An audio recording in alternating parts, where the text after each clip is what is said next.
wherever you are. I'm in New York City. Some of you are in Australia. Some of you are in Nepal. Some of you are in India. Some maybe in Europe. So we are all over, but the marvel of technology makes it possible for us to meet and talk today on a very important topic, which is the human rights impact of COVID-19 technologies and what is the role of business. Businesses have a major role to play, both in terms of dissemination of information, in weeding out untruths from truth, as we will discover shortly, and also in trying to make sure that businesses are also protecting the privacy of those who use the technologies that are meant to enable and assist the state to ensure that the right to health is protected. So lots of fascinating topics which are part of this. We have a distinguished panel. I'll introduce them in a moment. But before I do so, we have a short intervention, about 10 or 15 minutes, in which I have a conversation with Irene Khan, the Special Rapporteur for the Right to Information and Right to Free Expression. She lives in Geneva. Given the time involved, it would be in the middle of the night for her.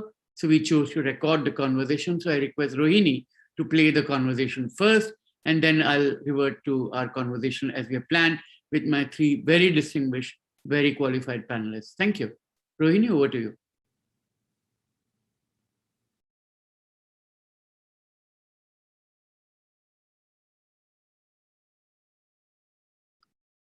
Rohini, I can't hear the voice. I hope everybody else can hear it. Rohini, when you share screen, please click share sound as well. Can you do it? Hello, everybody. This is Salil Tripathi. I'm the Senior Advisor for Global Issues at the Institute for Human Rights and Business. And I'll be walking us through this session about surveillance and tracing and tracking and what it means in the new world in which we are thanks to the pandemic. We have divided the session in two parts. In the first part, I'm going to have a conversation with Irene Khan, who is a Special Rapporteur for Freedom of Expression and Information at the UN. And earlier, she has been with IDLO, which is an international development law organization, which she ran with great distinction. And prior to that, she was the Secretary General at Amnesty International, and before that, at the UN High Commission for Refugees. And we will talk through some of these issues. And after we have concluded that discussion, we will join other panelists and discuss and drill and dig deeper into this issue. So first of all, thanks very much, Irene, for joining us today. Thank you very much for inviting me. Thank you very much, yes. My first question is, we want to talk about the technology platform that governs so much of our life today. Do they have too much power in deciding what can and cannot be said about the pandemic? Because, all the laws about fake news and what can, today we know that Facebook and YouTube and Google can take away content that they think is undermining science. And are they justified in removing the content? Well, platforms, as we all know, is a major means, if not the major means, by which we communicate with each other today. So how much content moderation should be there? I think there is an ambivalence about it among ourselves. Too much, and the platforms stifle free speech. Too little, and they facilitate disinformation, misinformation, online violence against women, for example. And then you have a third element, and that is the state influence or interference with what goes through the platforms.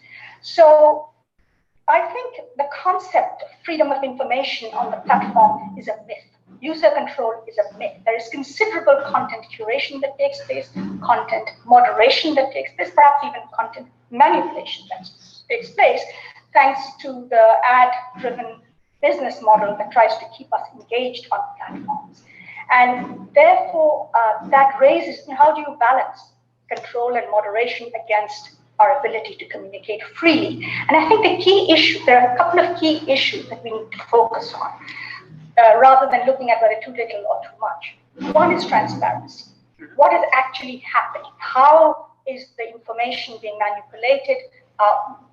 How is our own access to information being controlled?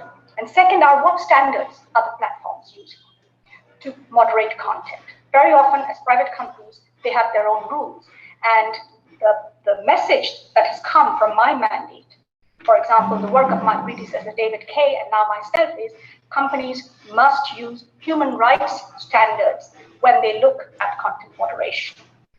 And then, and I say that because what we're talking about is a public space. Public service provided by private actors. Therefore, they need to follow their obligation to respect human rights when they do content moderation, and transparency and accountability is part of that.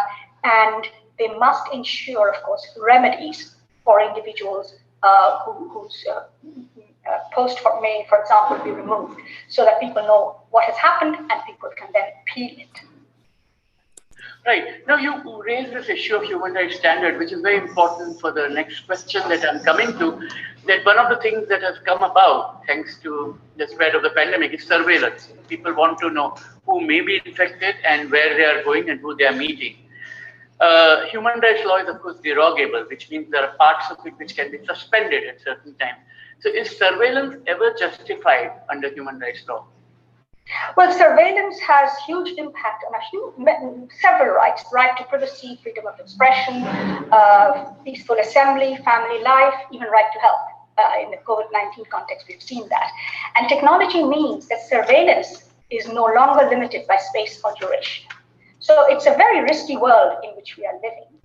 International law does not allow surveillance without oversight, without limit, without safeguards. It recognizes that surveillance may be necessary, for example, for crime detection, for public health monitoring now, as we've seen, or even for intelligence gathering for national security purposes. But there has to be some limits on it.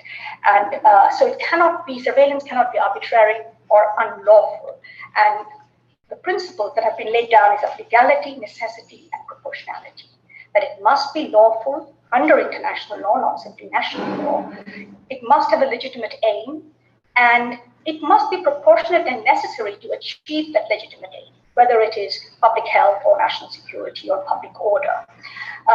And therefore, it means that it has to be subject at some point to judicial scrutiny.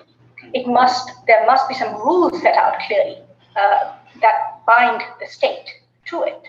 And what the state does has to be proportionate. I mean, you cannot have mass surveillance and use that data for all sorts of purposes.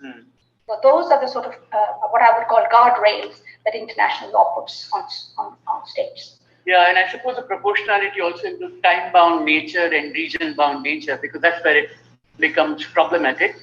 Now, if we have to use technology to trace and track people, what are the human rights implications of that on individuals? What happens if the person is identified as having been infected? What should the state do? Does it mean that his or her freedoms are immediately curtailed?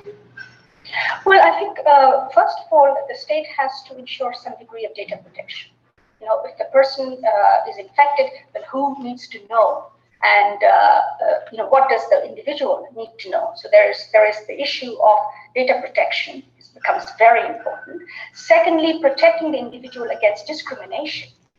We've seen that, for example, in the case of HIV/AIDS, that information can be misused. So the state needs to protect the individual's rights and needs to use that information only to the extent that it is necessary in order to protect public health or the rights and lives of other people. So that there needs to be a restrictive approach to it, not an expansive approach. Mm-hmm. Now, in terms of freedom of expression, have you seen substantive erosion of that right due to surveillance, particularly in the times of COVID? What I have in mind is, journalists and human rights defenders who have been, obviously targeted to a substantial degree, who speak of privacy being singled out of silence, or who speak for the rights of the infected and who are singled out. And what kind of trends have you seen in the last few months? Well, we've seen attacks on journalists primarily because they are putting out in the public domain information that challenges governments. To some extent, I think in the COVID-19 era, we've actually seen governments as producers of misinformation and disinformation. So there's, of course, a reaction from governments when journalists challenge them. There is, of course, also we've seen in two ways. One is direct attack on journalists, where people are being arrested, thrown into prison, and so on. But there is also a chilling effect that takes place because there's so much of surveillance.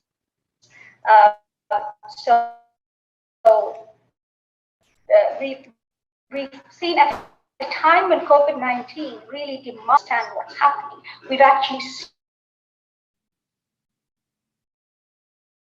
seen the information space, legislation being used by governments to stop information going out into the public domain that could challenge what they are saying. Or at the same time, we've seen a proliferation of misinformation also by private actors, hucksters, and others trying to sell medicine or trying to put out false information, the anti-vaxxers, for example. So there has been a huge proliferation, a huge business of misinformation and disinformation that has grown, in which journalists have come under attack from all sides for trying to put out information. Now, what we have found, my report on disinformation to the Human Rights Council emphasizes that the best antidote of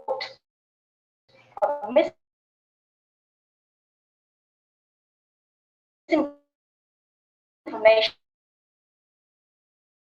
and disinformation is actually diverse, multiple sources of information, including public information, as well as independent information crisis in the middle of the pandemic. Yes, how can truth try to struggle out of, and it applies way beyond the pandemic. I mean, we see it also in the context of the political sphere. The next question I have goes back to what we were speaking about earlier, the necessity and proportionality issue that you spoke about, that one of the problems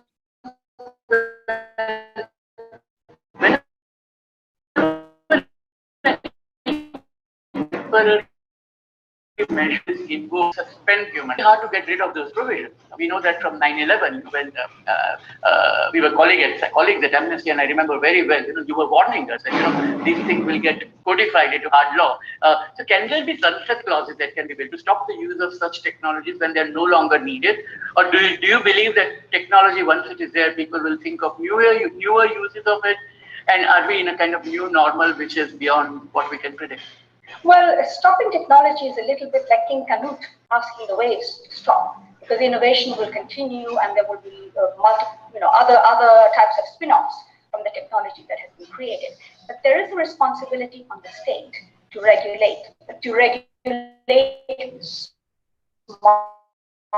not by innovation, but by ensuring that innovation does not erode human rights. And I think that is where the challenge is going to be. Now, international human rights law, as you know, actually recognizes that in a state of emergency, for example, whether it's a public health emergency or if it's another kind of emergency, certain human rights can be suspended. But the suspension is for a clear, limited period of time, and there is some scrutiny on the way what happens. And when that time period is over, a situation goes back to normal again. That is the theory of it. In practice, of course, governments, once they have the power, very rarely want to give it up. That actually makes the role of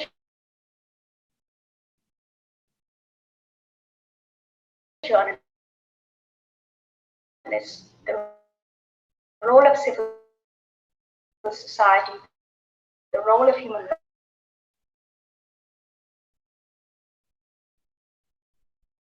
rights defenders.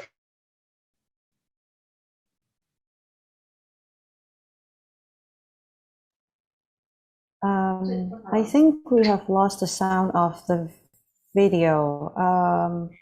I'm thinking if Salil can continue to share. Okay, I'll try sharing, but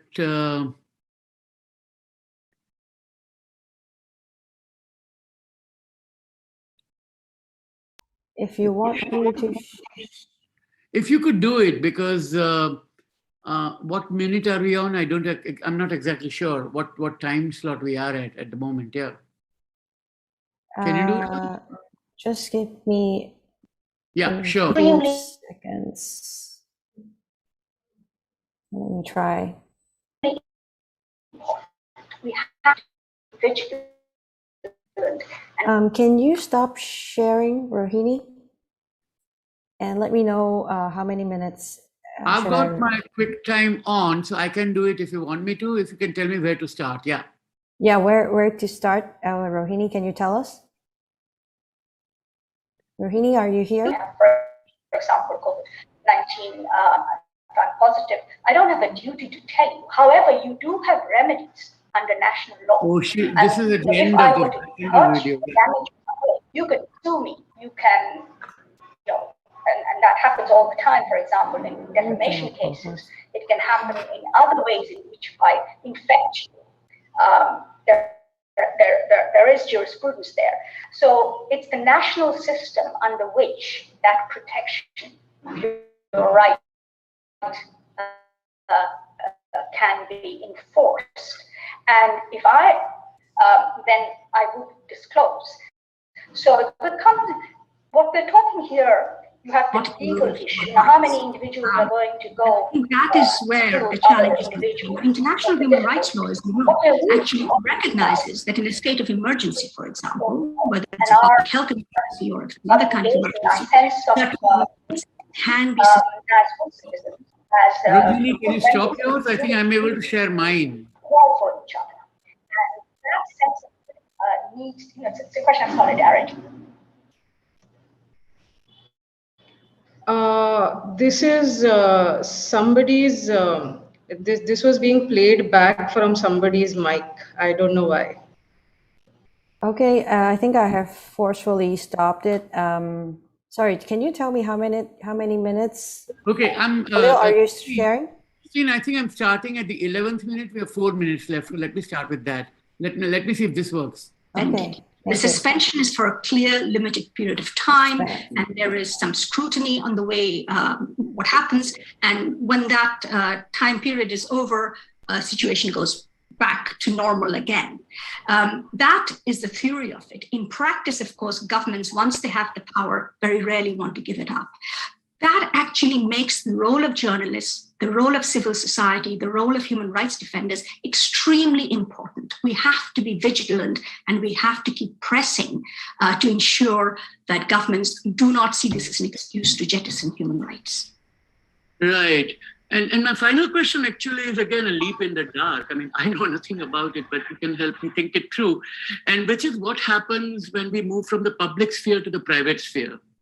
I live in New York, and if I go to a restaurant, this morning I was at a coffee shop and I went there and I had to show my vaccine card in order to enter the shop, although I was wearing a mask. And of course, I've been vaccinated and so on.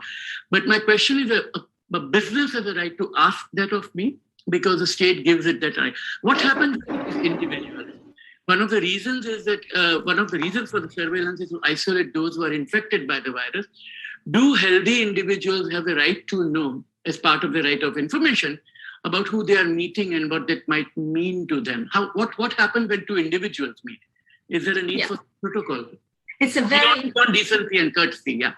Yeah, no, it's a very interesting question to raise because human rights is actually about the obligation of states or the obligations of companies, large entities, against to ensure the right of the individual. Now, what you're talking about, is there a duty of one individual towards another under international human rights regime? And this has been a big debate that has gone back into, in the Soviet days, socialist versus capitalist countries.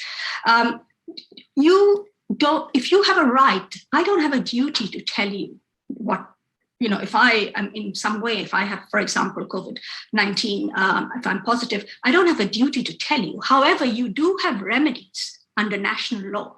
I mean, if I were to hurt you or damage you in some way, you can sue me. You can, and that happens all the time. For example, in defamation cases, it can happen in other ways in which if I infect you, there is jurisprudence there. So it's the national system under which that protection of your right can be enforced. And if I'm going to be careful, if I don't want to be sued, then I would disclose. So it becomes, what we're talking here, you have the legal issue. Now, how many individuals are going to go sue other individuals. That's a difficult thing. What we're really talking about is kind of social protocol and our obligation, our sense of duty as good citizens, as good members of the community to care for each other.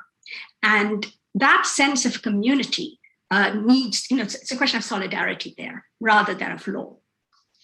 That's a fascinating note to end on, because I think that's exactly one of the problems of the fraying social fabric in the world, where everything is us against them, those who are for vaccine, then those who are not for vaccine, those who like to live in a world with lot people from all parts of the world, and those who want to isolate and live in a bunker, and it's going to be very complicated. And the pandemic, of course, upends everything as we have known it. So you've given us a lot of food for thought, and we will have further discussion as we go along today. Thank you very much. Thank you.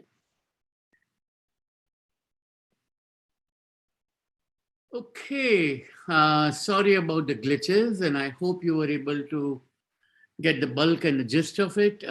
We do have the video, which of course can be shared, and the forum will have it with them, and they will probably put it up on the YouTube or whichever other format in which they are going to make it public. So you will be able to see it again subsequently. So, but my apologies, the organizers' apologies, everyone's apologies for that it wasn't as smooth as we thought it would be, but it's a miracle that we are still able to meet in different parts of the world to have this very important conversation. Yes, I just see the note from Christine that yes, the original video will be uploaded on the website. So those of you who missed part of the conversation in the middle part will be able to access it later.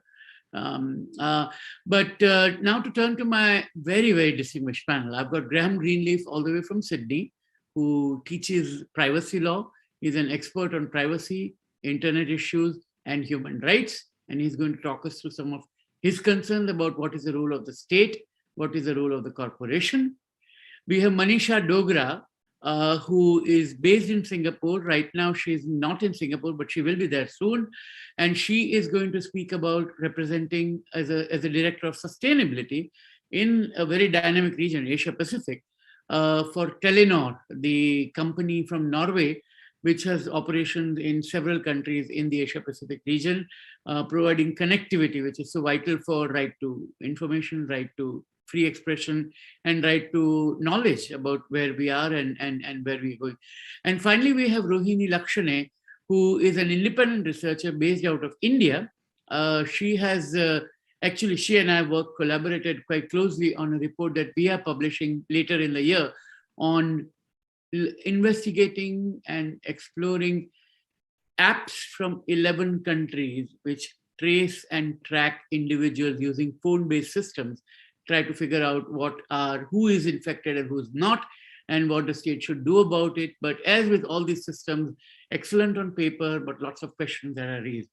So I'm going to turn to each of the participants, and first, very quickly, if you have any burning thoughts that emerge from what Irene said. I know you had the advantage of having probably seen the video before it appeared, so you didn't have this disjointed version, but if you have any immediate reaction to what Irene said, let's take to that. Otherwise, I'll start with you, Graham, regardless for your presentation, but do let me know if anyone would like to react to any of her points. Yes, thank you, Salil. I will just share my PowerPoints, which will make my presentation absolutely. Let's do that. Somewhat easier to follow. Let's do that. Yeah, thank you. Is that working now? You can see them, yes. Can you? Yes, we can see it very clearly. Thank you. Great. Yes, well, this is a product of some work I've been doing with a colleague, Dr. Catherine Kemp. And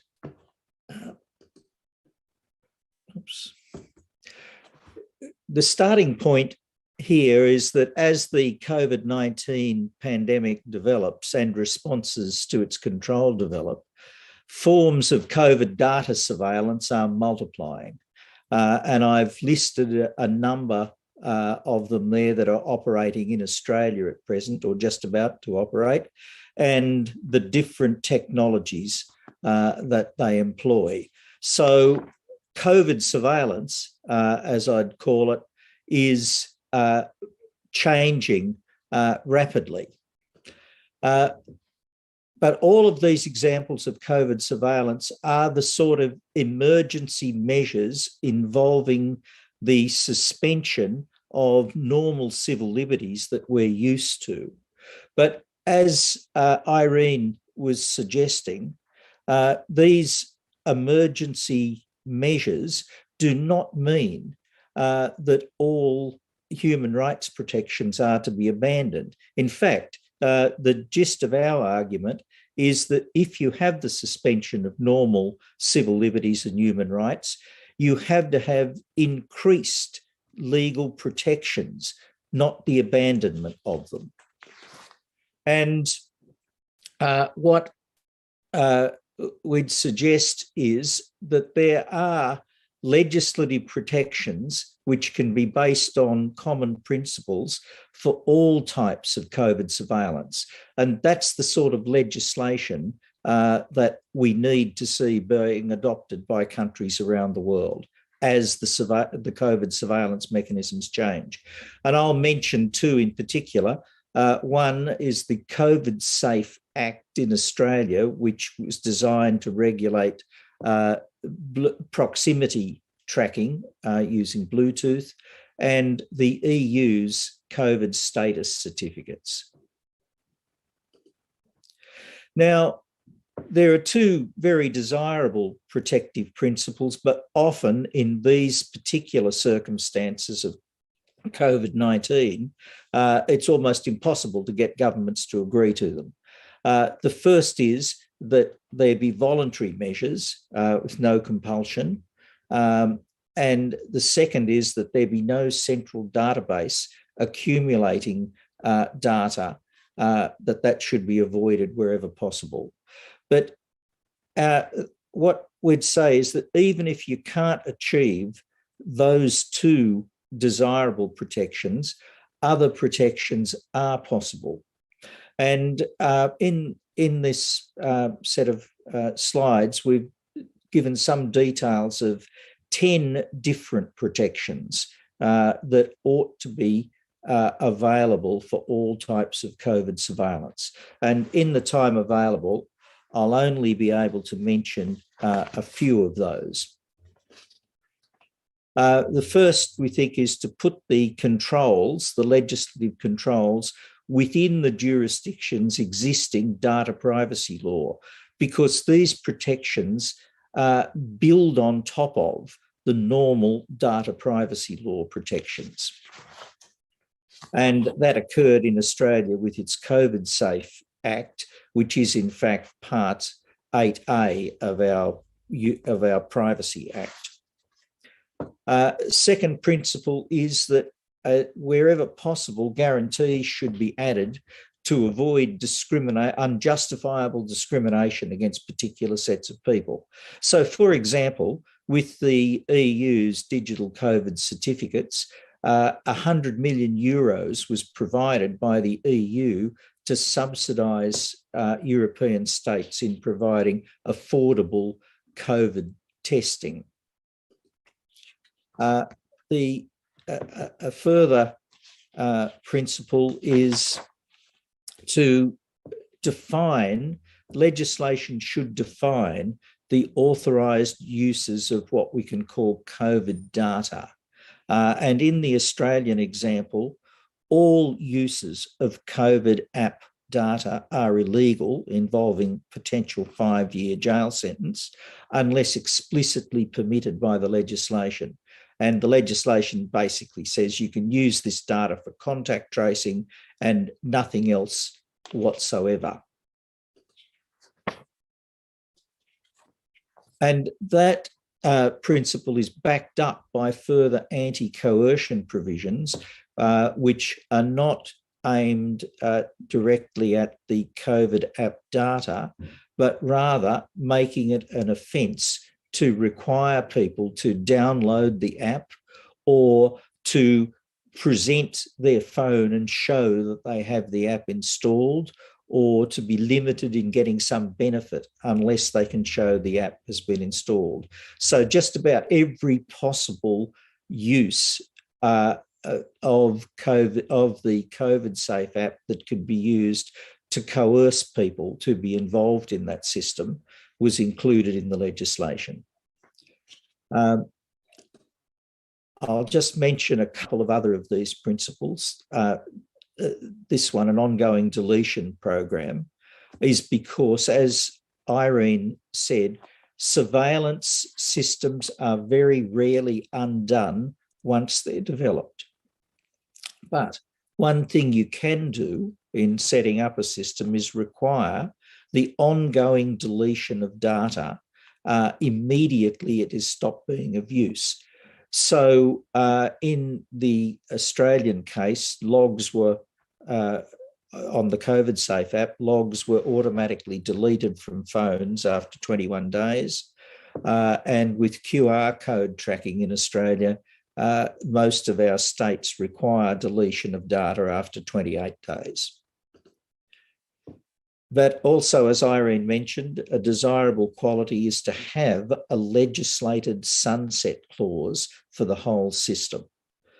And in the Australian legislation, there is a provision that the responsible minister has to declare when the COVID Safe app is no longer required or effective to limit surveillance.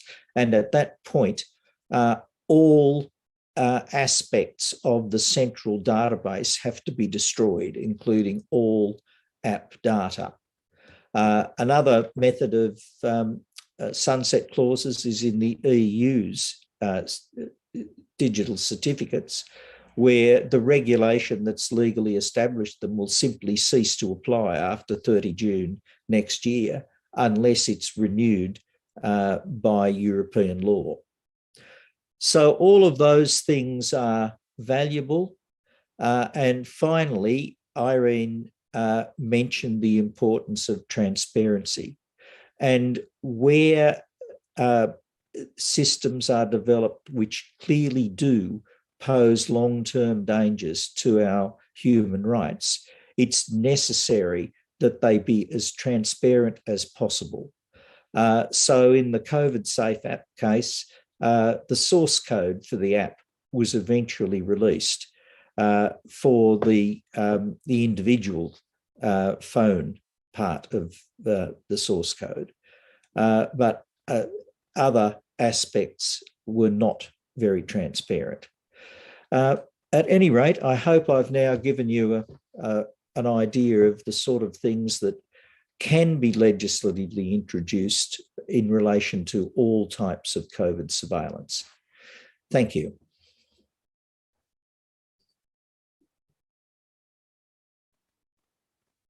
Sorry, I'm unmuting myself. Yeah, no, it's fascinating what you pointed out, and I think it's good to see that some of the safeguards of the kind that civil society and privacy experts would want are being reflected, but it's wise to be cautious as always. Now I want to turn to Manisha. Manisha, you represent a company, and Manisha, you have to deal with regulations that come from governments on one hand, and you also have to deal with expectations of civil society, which might be at the opposite extreme. And you also you represent a company which is from a rather unique country, Norway, which is a very strong policy on human rights. And there's a joke in the human rights community that Norway is an NGO that happens to have passport controls, that it's only a country in name. Actually, it's an NGO. But be that as it may, that's a great compliment, but it's still a country. That still has to govern, it still has to have rules. So tell us how it is done as a Norwegian company in a country in countries with different setups and different rules, and operating in a climate of a crisis of human rights, which affects everybody. Thanks, Salil, both for the introduction, but also for inviting me to join this interesting discussion. And apologies to all the participants if you get background noise from me. I'm in a vibrant community in India right now, and it's morning, so things are moving along. But to your point, Salil, being a Norwegian company operating both in the Nordics, but having a vast footprint in Asia, covering South and Southeast Asia, does definitely put Telenor in a unique position. And the way that we have kind of dealt with both handling business and human rights issues before COVID, but more importantly, in the past 2 years, with topics and issues coming up related to COVID, has been to use the international human rights framework and, more importantly, the UN guiding principles as our guiding stars. Our internal policies of human rights assessments, of data privacy impact assessments, etc., are all rooted in these international principles and frameworks, and they are applicable globally. If I can interfere for just one moment, because we have a very tech-savvy crowd, but because UN guiding principles may not be widely known, these are UN standards which call for 3 things. The state has a responsibility to protect rights, companies have a responsibility to respect rights, and when there are gaps, there needs to be a remedy. Please go on. Thank you so much for that clarification, Salil. So what we have then done, having this vast footprint, and as you said, that not all of the countries that we operate in have the same governance norms, the same legislative structures, but more importantly, and especially from a COVID context, also not the same public and regulatory or authority awareness on human rights as well as privacy rights and issues. So what we have kind of used throughout this process is to have our internal processes and protocols based on these international frameworks. Telenor is also, as you know, and for the participants, a member of a multi-stakeholder initiative called the Global Network Initiative, which has certain clear principles. So we have protocols of handling any requests or directives from the authorities in a rights-based way. And as Ms. Khan alluded to, the basic fundamental of assessing any request that we receive from an authority, whether it is for content moderation or, more importantly, what we as a telco received since the start of the pandemic, was more access to mobile data. And what we did was, first and foremost, as early as end January last year, was to remind all our internal resources and companies that even though this is a health crisis and there is the derogation clause and there can be the Syracuse principle, they need to assess each request coming through using the same framework, which is to assess the request on legality, necessity, and proportionality. If these things were not met with, to engage in a dialogue with the health authorities or the telco regulator, which is usually where we get our requests. And we found that the type of requests coming our way, as well as the understanding of how a telco can support COVID prevention and tracing, varied dramatically across the countries. So we took the opportunity of actually importing or knowledge and awareness from our Nordic countries and what was happening there to some of our Asian countries and regulators, but also re-emphasize that even though this was a health crisis, the basic fundamentals of assessing a request, documenting it, making sure that there was transparency around it did not change. And that, I think, helped us both support the authorities in their efforts, which were all for good reason, but also weed out some of the overbroad requests that were coming and are still coming our way. So I'll pause there, Salil, keeping the time in mind. And yes, I hope I did answer the question that you had. No, you have, but there were a couple of examples you were going to cite. Sure. And it might be a good time to, just in a couple of minutes, if you can tell them before I turn to Rohini. Yeah. Because we may not get a chance to do that otherwise. So yeah. Sure thing. I think I'll just take very quickly 2 examples. One of the first examples, and for good reason, was Telenor starting to support the Norwegian public health authorities in terms of using aggregated, anonymized movement patterns of people to trace and track how the pandemic could potentially move.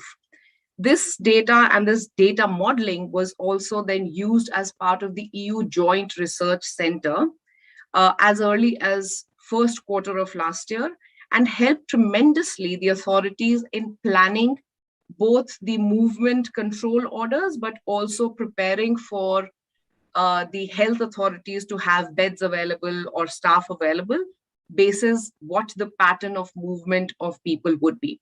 Now, this was slightly easier for us or our research team because they had in the past 4 years conducted research together with Harvard using aggregated anonymized telco movement data to track and trace the spread of dengue and malaria in Pakistan, Bangladesh, and Thailand. So we had experience of how this can be used by health authorities, and it can be overlaid over the health data, and that helped. I want to take another example, which I thought was very interesting for us in Asia, which was Malaysia, and the Ministry of Health approaching the telcos in Malaysia, asking them to provide similar data, which was to track the movement of the population across the regions and the 2 islands of Malaysia. And what the telco regulator there facilitated was to form a joint task force with all the telco operators together. So we had data scientists and privacy experts from all the 3 telcos who helped model this data model, which was then used quite effectively by the Malaysian government for two things primarily. One was to check the efficacy of the movement control orders or the MCOs that have been issued in Malaysia. And the other was actually to check the spread of new clusters. And for folks on the call who would remember, as early as March, there was a Tabligh cluster which spread out the disease quite a bit in the country. But using this telco aggregated model helped a bit. So I think those were 2 interesting examples to show how telco data could help and has helped tracking and preventing the pandemic. Yeah, no, it's fascinating, and to be in the position where you have to effectively play the role of realization of rights, and your role is actually to enable communication is very interesting. Rohini, I want to turn to you next because you have been engaged with this issue for quite some time now. You've been looking at technology and its impact on society. Who understands the issues deeply. And you have also written extensively on technology and its interface with society. In particular, you looked at apps from 11 countries for the report, which we are publishing soon, in which you've looked at Asia Pacific and around the world about the kind of data protection measures being used, about the kind of technologies being deployed, and what are its likely impacts and where the weaknesses are. Can you just talk us through your key findings in a few minutes? I mean, we have 16 minutes left, so maybe over the next 6 or 7 minutes, yeah. And then I'll turn to questions, yeah. Thank you, Salil. I seem to have a shaky connection, so I've switched off my video. Can you hear me clearly? Very clearly. All right, great. So for the forthcoming report, I studied 11 countries, out of which 4 are in the Asia Pacific: India, China, Taiwan, and Singapore. The previous speakers have already touched upon most of the things I'm going to speak about. I'll just give a summary of the findings of the report. So I found that different countries had deployed a range of technological interventions, which included hotspot mapping, which Manisha just described, tracking the movement of people, and to find COVID hotspots, which means places where there is a large concentration of people who are likely to be infected or people who are already known to be infected. The other purpose was quarantine management, keeping a track of quarantined persons and whether or not they are breaking any quarantine rules, for contact tracing, and for providing information, help, support, emergency services, etc., to people. All of these were deployed by governments, and the tech was developed by companies for the government under some sort of contract or arrangement. So apart from obtaining data from telcos themselves, obtaining information from telcos themselves, the apps and other software were developed by third-party companies for governments, and some of these technologies were implemented by the companies in public interest or for their own internal use. So the kind of interventions that were rolled out since the start of the pandemic were electronic taggers, so anklets or wristbands, which track the location of quarantined persons,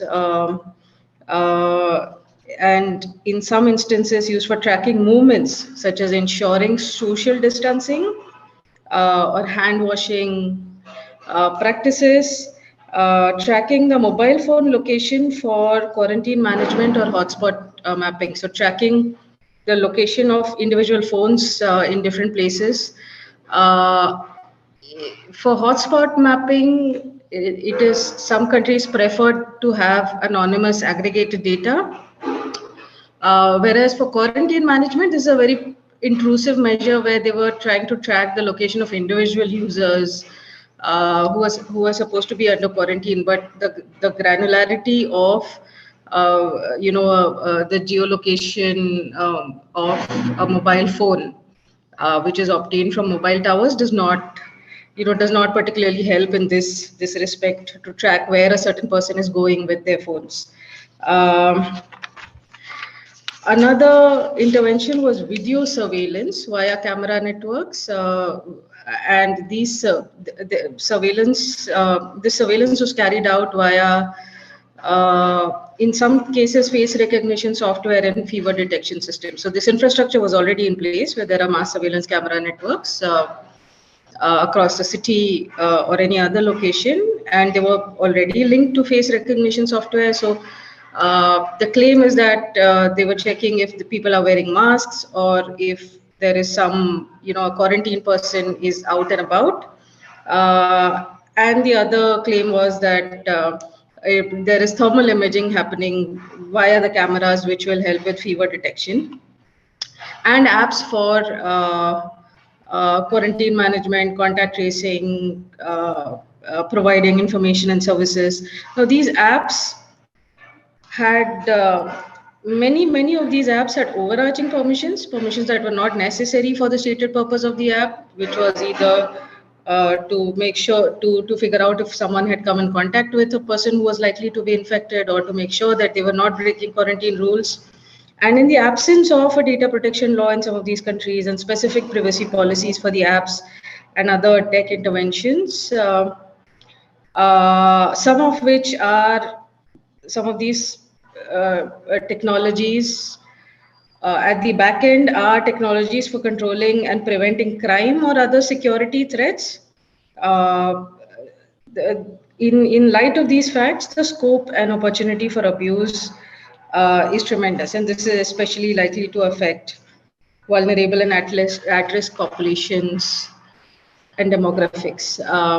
So data leaks have happened of both government-enforced technologies and company technologies, although I have not yet been able to establish a direct linkage and a conclusive linkage between a leak and abuse of this information. But there have been past precedents, as some of the other speakers have pointed out, that once these technologies are in place, A, they become permanent fixtures, and B, there is potential for abuse, whether or not we can establish a linkage between the presence and collection and storage of this data. So I will stop there so that we can have a bit of time for Nirosha and the audience. Yeah, no, you raised some very profound issues, Rohini, and they go to the heart of this debate between privacy, but public good and private good, I mean, basically. And we have 10 minutes, so I'm going to now turn to Nirosha, who's a fellow, to make her intervention. And then if I'll see if there are questions in the chat, please post them now. If we don't have questions, then of course I have them. So I'll ask some questions to the panelists. But Nirosha, over to you. Thank you so much giving opportunity to give some examples and experience we face in Sri Lanka. I'm a representative from Sri Lanka. Very interesting invention, and the things has already discussed by the many these people. And in the Sri Lankan context, actually, in the central government and the local governments has already taken some initiations, developing some applications in order to manage the COVID people and getting some informations related to them and providing some services. Actually, in the initial stage, right when the pandemic is starting in our university, Kotlava Defense University, in the students and the lecturers has already developed a system called Curate. So that is also actually what our people face. The problem is like in the very initial stage, when the data gathering and all to communicate with different stakeholders was a problem. Like it's very difficult to communicate with the other people, but anyway, so it was come to normal. And then after, we have many apps. Different local governments has developed many different small apps to collect some information and get to information about whether there are any COVID positive people in the nearby, like that. But there are some issues like keep on getting updated information, be a like problem like the people inform about that. And also that is about the application development in the Sri Lankan context. And another thing I want to highlight here is we felt another problem like in Sri Lanka. Actually, we had a central the database to update about the COVID-19 patient informations, but there was a problem like in the initial stage, the local government has already the information feeder to the systems, but unfortunately, some of the informations are missed. I mean, like somebody has changed those information, like, so that was a problem we face in the country. So actually, President also involved and question about that, that data protections. We have to concern about these data. When we develop sort of a common central data related to that, we have to keep the protect of these data and unauthorized access. We have to prevent the unauthorized access from these data. So that is a main problem we face in the country. I hope that it was okay, back to normal. That's all I want to discuss about from my side. Thank you so much for giving opportunity to talk in this forum. Thank you. Thanks very much indeed. Yeah, I mean, the whole idea about maintenance and recording of data and how it is kept is crucial. I haven't seen any questions yet. So Graham, I still have a question for you, though. We have about 6 minutes. So I'm going to ask one question each to all of you. And I think we will be, unless there are other questions that come in which case I will yield my floor to them. But Graham, I wanted to quiz you a bit on the sunset clause. And I didn't know much about the Australian system, but I was encouraged by what you talked about, the erasure. And the fact that there is the provision of a kind of a sunset clause that, data will not be kept for a long time. So two things. One is that to what extent is it unique? And second is to what extent is it replicable? Can it be developed into a global standard? Do you think Australia is ahead of the curve of other countries, or it has a lot to learn from other countries?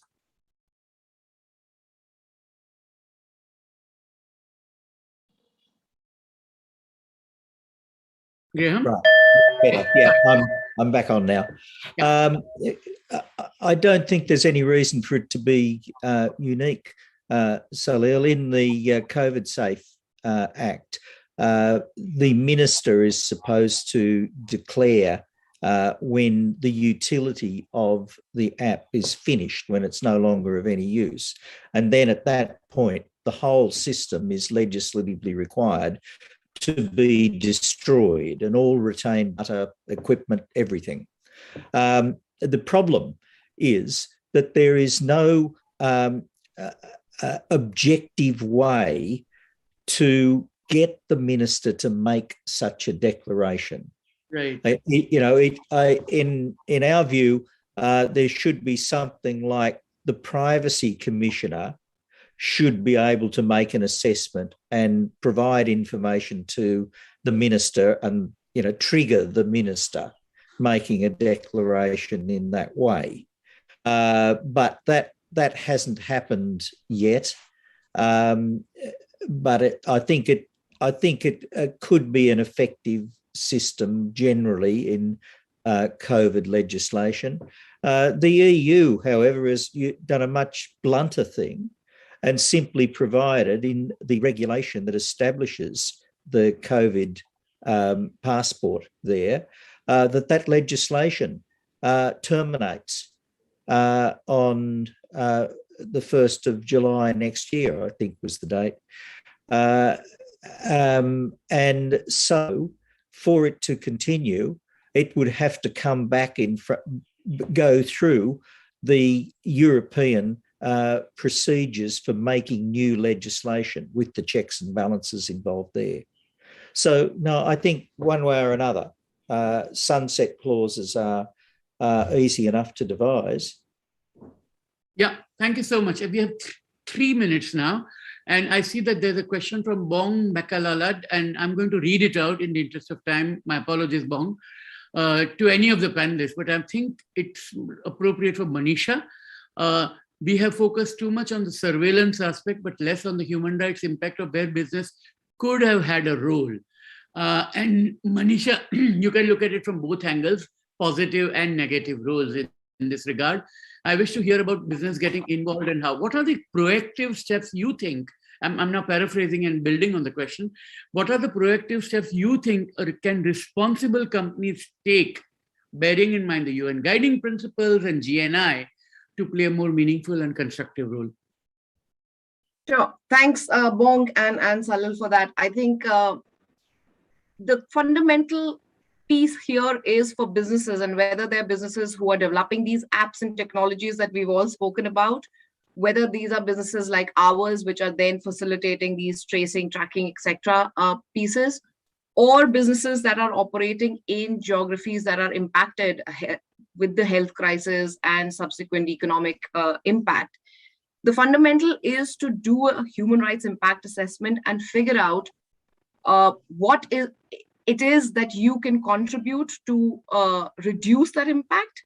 And in terms of a proactive step or a more positive step, I think getting involved with other stakeholders, whether it's the authorities, whether it's the civil society, or it's the development sector in that market, to support where you can. So I think collaboration, as with everything else, is also key here. And we've seen businesses stepping up in pretty much most of the geographies that we've operated in, whether it is the old school philanthropy to actually coming up with technological solutions to support various impacts that the pandemic has raised, whether they're human rights impacts or economic impacts. So I think given that we have 45 seconds, I would say that the role the businesses play and have played and should play is to do an assessment and to collaborate in giving a positive impact or reducing the negative impacts of the pandemic. But back to you, Salil. Yeah, and very unfair to you, Rohini. You have 24 seconds now to say, are you hopeful or are you a pessimist? Rohini. I am hopeful. I just like to see impact assessments and independent third-party audits of this tech that is being rolled out. I think that's a very cruel way to end the session, but it's a very, very important message that we really need proper impact assessments, and which are done consultatively in a participatory manner. I remember what Carl Bildt once said, that, you know, if you live in a democracy, you should not worry about surveillance, to which a friend of mine who was a human rights expert in India said, if you live in a democracy, you don't need surveillance. And I think we need to bear that in mind as we go forward. My apologies for the technical glitches we had. I'm glad you stayed through the end of the session, and hope you have a wonderful rest of the conference. Thank you, Graham. Thank you, Manisha. Thank you, Nirosha. And thank you, Rohini. Thank you very much. Thanks all. Thanks, Salil. Have a good day. Have a good day. Thank you.